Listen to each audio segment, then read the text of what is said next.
Hi guys, welcome to our channel mister Sisindri. Manikanta Bigg Boss Telugu season 8లో అడుగు పెట్టే వరకు ఎవ్వరికీ తెలియదు. కానీ బిగ్ బాస్ సీజన్ 8లో అడుగు పెట్టిన అతి తక్కువ సమయంలోనే విపరీతమైన క్రేజ్ తెచ్చుకున్నాడు.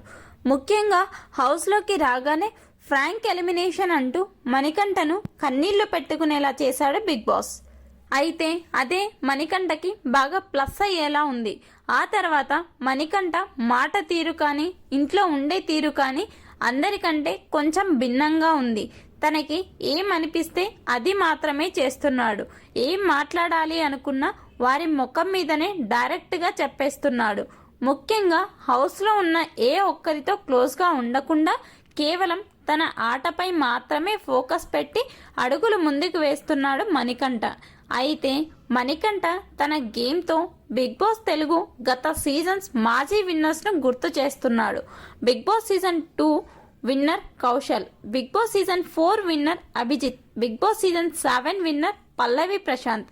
ఈ ముగ్గురు కూడా తెలుగు బిగ్ బాస్ చరిత్రలో ఇప్పటి వరకు రికార్డు క్రియేట్ చేశారు. తమకి ఒక ప్రత్యేకమైన స్థానం సంపాదించుకున్నారు. అయితే ముగ్గురిలో ప్రధానమైన క్వాలిటీ ఏమిటి అంటే మాటలు. ఎదుట ఎంతమంది ఏం మాట్లాడినా కూడా కేవలం తమ మాటలతోనే తాను కరెక్ట్ అని నిరూపించుకున్నారు. అందుకే సీజన్ విన్నర్గా నిలిచారు.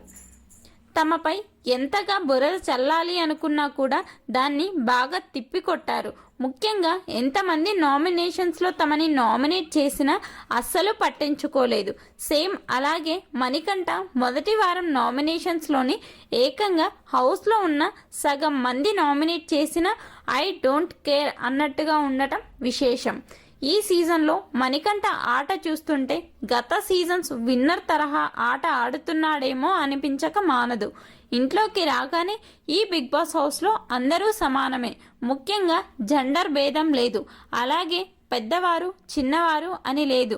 అందరం కేవలం గేమ్ కోసం మాత్రమే వచ్చాం అంటూ తేల్చేశాడు.